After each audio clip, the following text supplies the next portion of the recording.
Voilà, maintenant vous savez presque tout sur la vinification bossée, donc on va pouvoir aller beaucoup plus vite sur les autres cuvées. Donc maintenant, les cuvées que nous allons goûter sont des cuvées de millésime. Millésime, ça veut dire une seule année, et la particularité de la Champagne, c'est qu'un millésime, c'est 100% des raisins de l'année qui est marquée sur l'étiquette. Un millésime, en fait, c'est une photo. C'est une photo d'une année particulière. C'est une photo qui est prise avec l'appareil photo Rosset, avec les déformations qu'il peut avoir. Bien évidemment, d'autres maisons ont fait aussi un millésime 2015, mais eux, ils l'ont pris avec leur appareil photo. Donc, même si c'est la même année, les styles de vin peuvent changer. Alors en fait, un millésime, c'est pas défini par la Champagne. Chaque maison, chaque chef de cave prend la décision de millésimer ou pas. Par exemple, chez Gosset, on n'a pas millésimé 2005, alors que toute la Champagne est millésimée 2005. Donc c'est des vins qui ne correspondaient pas à notre style. Pareil pour 2013, on n'a pas millésimé 2013, parce que des vins qui ne correspondaient pas. Alors pourquoi est-ce qu'on a millésimé 2015 ? On a voulu prendre cette photo, parce que c'était une année tout à fait particulière. 2015, on a donc voulu prendre cette photo, parce que c'est une année très particulière, où en fait, il n'a pas gelé en Champagne. Ce qui est pratiquement du jamais vu.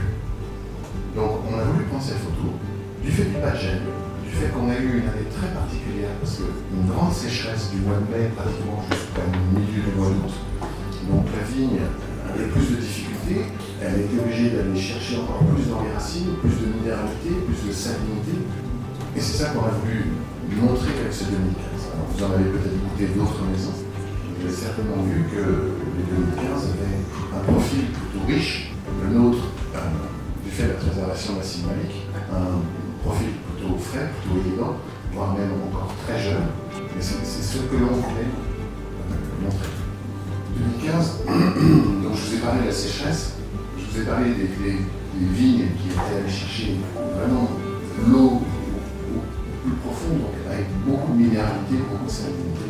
C'est pour ça que c'est un millésime un peu différent chez nous, puisque c'est un millésime à majorité de pinot noir. Si on avait mis plus de chardonnay, on aurait eu presque trop de minéralité, trop de salinité.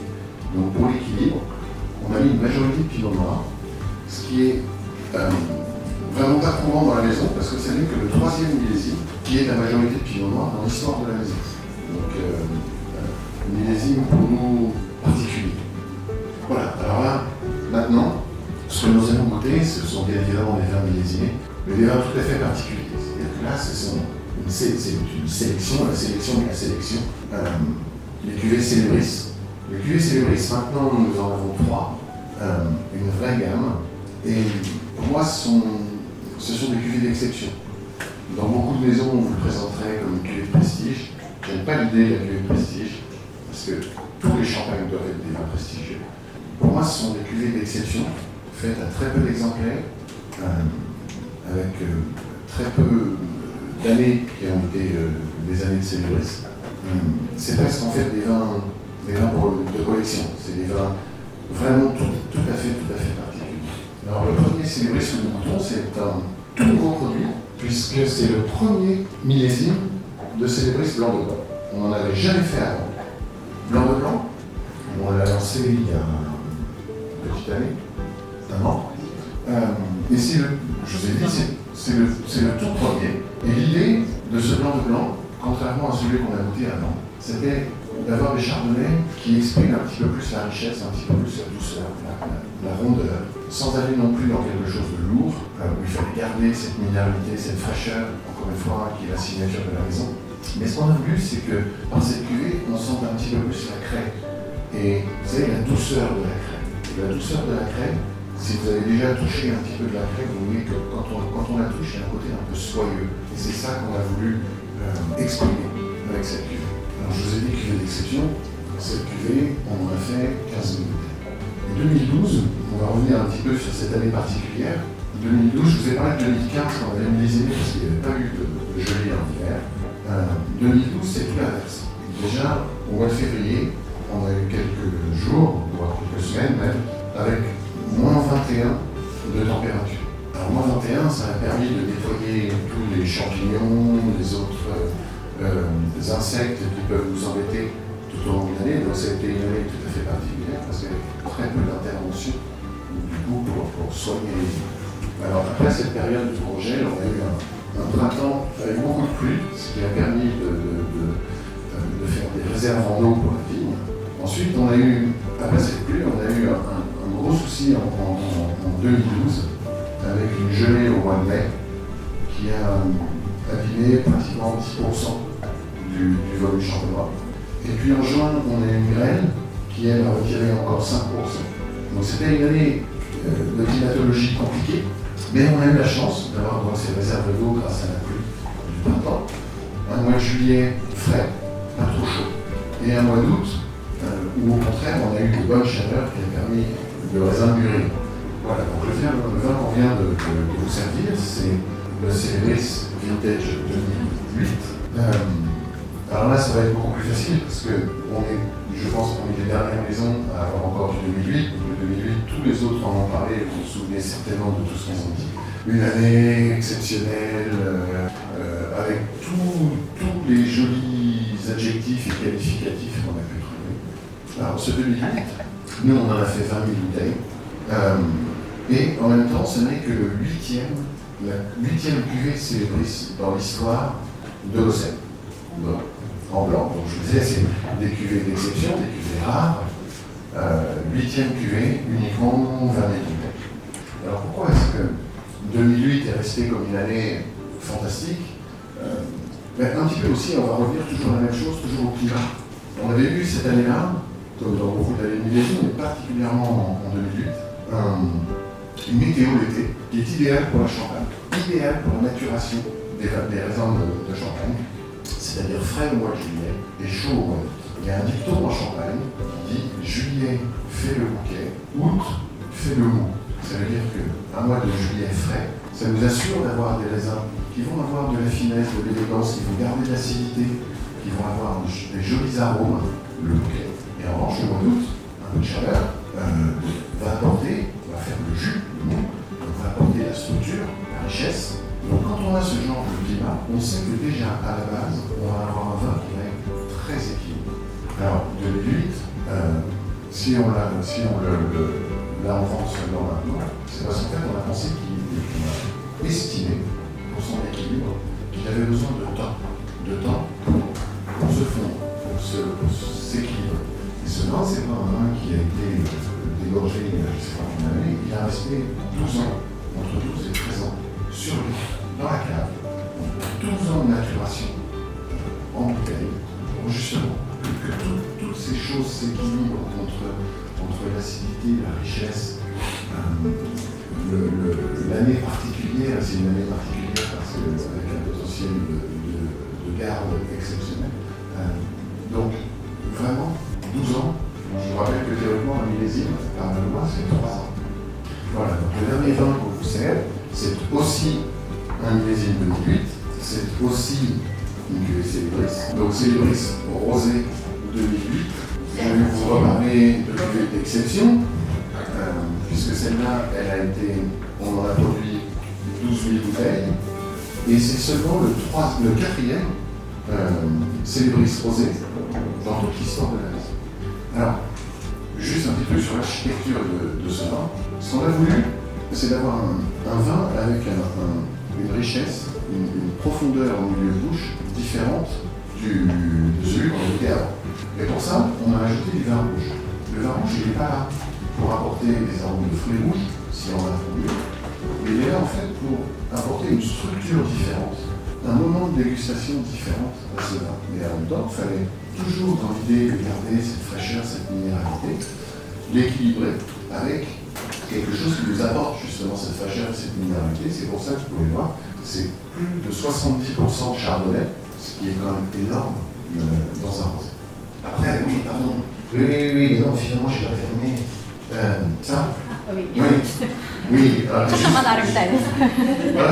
terminer, parce que moi, une fois que j'ai parlé des vins, je pense que tout est dit. Mais en fait, c'est pas vrai. Alors, Kalina vous a dit tout à l'heure que le champagne d'Ossé, c'était pendant très longtemps un champagne qui n'était vendu qu'en France. Pour des palais, j'allais dire pour des palais français. D'ailleurs, on parlait gastronomie, on a parlé tout à l'heure du millésime. J'aurais pu vous le dire à ce moment-là. Un des plus grands chefs français, qui était Paul Bocuse, ne buvait quand on a fêté ces 80 ans, il y a beaucoup de maisons qui ont voulu, pour une raison de publicité, lui offrir le champagne pour son anniversaire, pour ses 80 ans. Et il a dit non, il en est hors de question. Je fêterai mes 80 ans avec le champagne Gosset et j'achèterai les bouteilles. Alors, le champagne Gosset, on est très fiers d'avoir deux distinctions qui nous ont été données par le gouvernement. La première, on est entreprise du patrimoine vivant. Alors, il y a deux autres maisons en Champagne qui sont entreprises du patrimoine vivant. C'est Bollinger et Redrel. Entreprise du patrimoine vivant, ça veut dire que l'État français considère que Gosset fait partie du patrimoine national. Au même titre que Notre-Dame de Paris, au même titre que la Tour Eiffel, ça fait partie du patrimoine culturel, gastronomique, vivant de la France. Et puis la deuxième chose, c'est excellence française. Excellence française, nous sommes la seule maison de Champagne à avoir cette distinction. Là aussi, c'est un label qui a été donné. Il n'y a qu'un label par profession. C'est-à-dire que l'excellence française, dans chaque domaine, que ce soit l'industrie, l'agroalimentaire, le vin, va choisir une maison qui représente l'excellence dans chacun des domaines.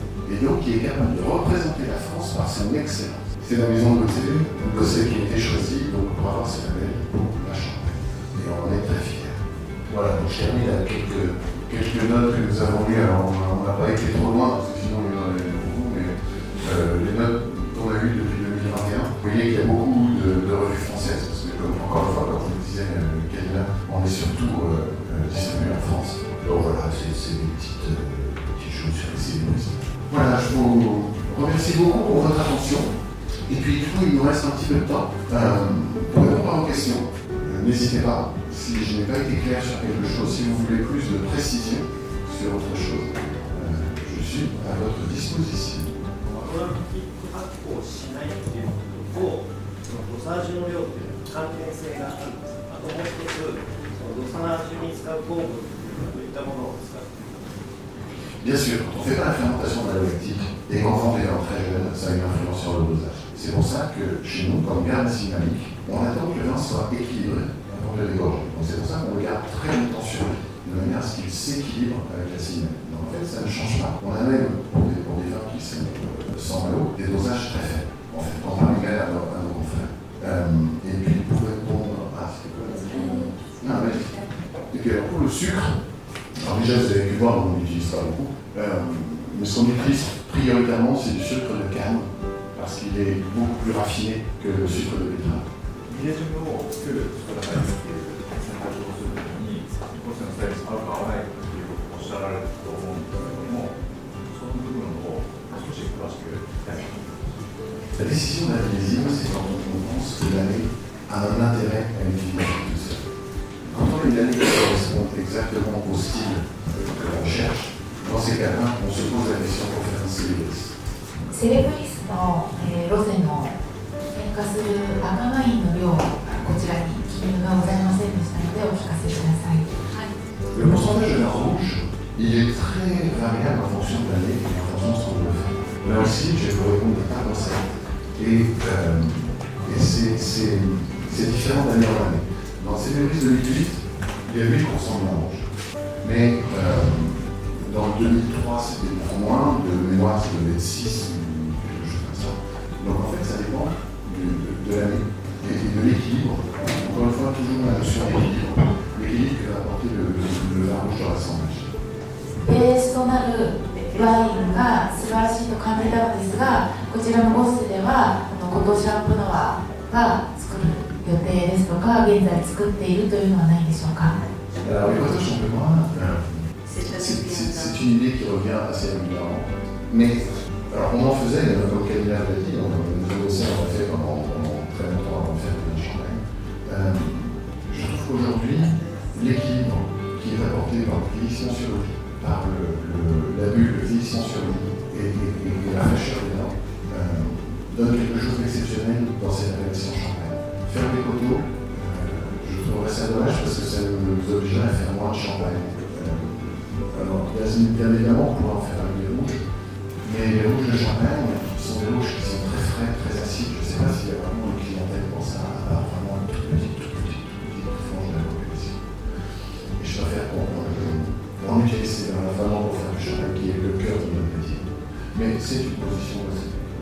c'est ma position. Je ne sais même pas si les gens vont me suivre ou moi-même. リザーブワインについて、年代別ではなく独特の管理をされているということだったんですけれども、分かり得る範囲で一番古い年代、何年以降のものでリザーブワインを構成されているのか、可能な限り教えていただければと思います。L'année la plus ancienne, je vais être très franc avec vous, j'en ai aucune idée. J'en ai aucune idée et le limite, c'est pas une recherche pour moi. Il peut y avoir des très anciens, parce que dans les vins réserves dont je parle, je vous ai dit une petite chose, mais en fait on a aussi dans ces cuves, ce ne sont pas forcément une seule année, ce sont des assemblages d'années qui ont encore une fois le même intérêt. On va prendre par exemple la fraîcheur. Cette fraîcheur, il se peut qu'il y ait plusieurs années dans la cuve. Il y a plusieurs années depuis de nombreuses années. En fait, c'est une espèce de réserve perpétuelle. Même si chez nous le terme réserve perpétuelle n'est pas utilisé, on a beaucoup de cuves qui sont comme ça. Donc quel est le plus anglois, le plus ancien? Je suis désolé, mais je suis incapable de vous dire. Mais, merci beaucoup. ありがとうございます。